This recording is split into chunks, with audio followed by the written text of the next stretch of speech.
Listo. Doctor, bueno, pues parte del saldo de la pandemia son los muertos, por ejemplo, pero el verdadero saldo es la mortalidad por todas las causas, gente que no acudió a un diagnóstico oportuno, ¿no? Claro, bueno, de hecho el exceso de mortalidad a la fecha acumulado desde el inicio de la pandemia está casi en los 700,000 defunciones. Estamos hablando de que de las defunciones esperadas para lo que teníamos en el periodo de 2020-2021, fallecieron 700,000 personas más de las que esperábamos. De esas, más de 450,000 personas fallecieron relacionadas de manera directa o indirecta con el COVID y el resto todavía se encuentran en estudio. Esto es una situación realmente complicada y pues lamentable, ¿no? Porque nos muestra, no de manera precisa, pero de manera general, cuál es la verdadera magnitud o cuál ha sido la verdadera magnitud del problema, con un indicador pues que me parece que ayuda a entender esta magnitud desde una perspectiva más clara. ¿Por qué? Pues porque, como bien mencionábamos anteriormente, las defunciones no solo se presentan por las personas que se contagiaron por COVID, sino por el impacto que tuvo el COVID en los distintos servicios y sistemas de salud, la saturación de los mismos, de los hospitales, unidades de primer nivel, que no pudieron atender a personas con a lo mejor otros padecimientos que requerían una atención oportuna y que desafortunadamente tuvieron complicaciones y que muy probablemente algunos de ellos fallecieron, si bien no por COVID, por las consecuencias de la atención del COVID. Entonces, obviamente todavía hace falta mucho tiempo y recabar información al respecto como para poder tener un panorama más certero de cuál fue el verdadero impacto de esta pandemia, que todavía no termina, que todavía persiste, pero que el exceso de mortalidad pues, nos permite entender que realmente afectó sin duda a una gran cantidad de familias, una gran cantidad de personas, al tener en cuenta que no fallecieron nada más las 300,000 personas que tenemos registradas ahora, sino que fallecieron muchas más y que desafortunadamente pues no se pudo o no se hizo lo suficiente como para prevenir estas defunciones. Entonces, que estas lecciones sirvan para las autoridades para poder evitar que esta situación se vuelva a presentar. Evidentemente esta es una situación inédita, no estábamos preparados ni México ni ningún otro país para lo que enfrentamos en estos años, pero una vez habiéndolo enfrentado sería un error no utilizar el aprendizaje para poder tener estrategias y planes de acción inmediatos en caso de que surja una nueva pandemia, porque esto no es algo que vaya a desaparecer. Las pandemias son parte de la historia de nuestra humanidad y entonces eventualmente podremos tener algún otro problema similar o más complicado y si no utilizamos la experiencia para poder responder de manera adecuada, pues habremos desperdiciado todo lo que sucedió en estos 2 años. Doctor, ¿y en Jalisco cuál es el exceso de mortalidad? ¿Tiene el dato?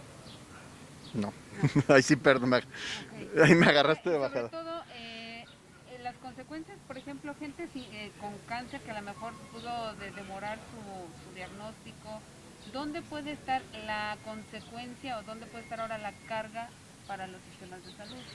Mira, estos análisis deben de estar en proceso. Me queda claro que el diagnóstico de salud del impacto de la pandemia está realizándose por las distintas instancias. Obviamente se requiere hacer una serie de estudios para poder determinar claramente cuál fue el impacto preciso en cada uno de los padecimientos. En el caso del cáncer, sin duda hubo un rezago, un retraso, por ejemplo, en aquellos que requerían algún tratamiento quirúrgico, ya que las cirugías se postergaron durante muchos meses. Probablemente algunos pacientes con cáncer no obtuvieron el tratamiento en el momento necesario y su enfermedad pues se complicó, llevándolos a un estadio que no necesariamente tendrían que haber padecido si se hubiera atendido oportunamente, pero no tenemos los números como para poder determinar, ni tenemos la información necesaria como para poder determinar con precisión cuál fue el impacto específico en cada uno de ellos. Desafortunadamente ahorita, en este momento, lo único que tenemos a la mano es el exceso de mortalidad, pero sin duda son objeto de estudio y esperemos que se tenga información más adelante. Por otro lado, ya vamos rumbo a una endemia, pero bueno, es que dicen ya casi, entonces ahorita estamos en un periodo de transición, pero hay un aumento de casos en Europa, ¿por qué?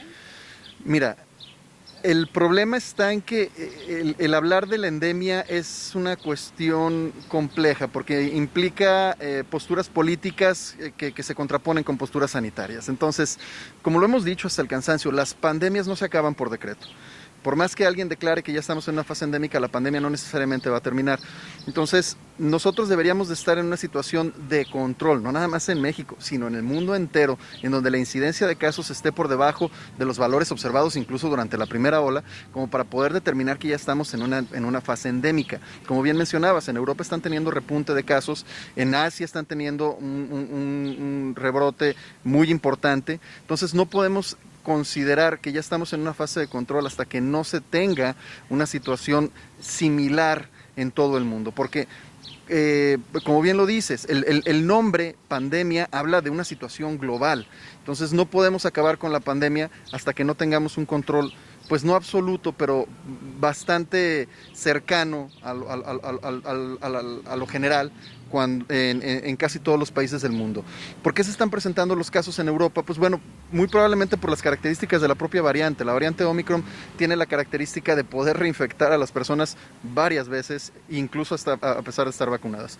Entonces, esto podría deberse a esto. Obviamente hace falta más información al respecto, pero sin duda fue una de las causas de esta nueva ola que tuvimos aquí en México, la cuarta ola y la gran cantidad de casos, las propiedades y las características de la variante Omicron. También en muchos países de Europa que están ahorita padeciendo estos nuevos repuntes, se eliminaron por completo y se quitaron todas las restricciones. Entonces, también habría que considerar si eliminar las restricciones de manera general de un día para otro es una buena medida o es una medida que podría generar eventualmente nuevos repuntes.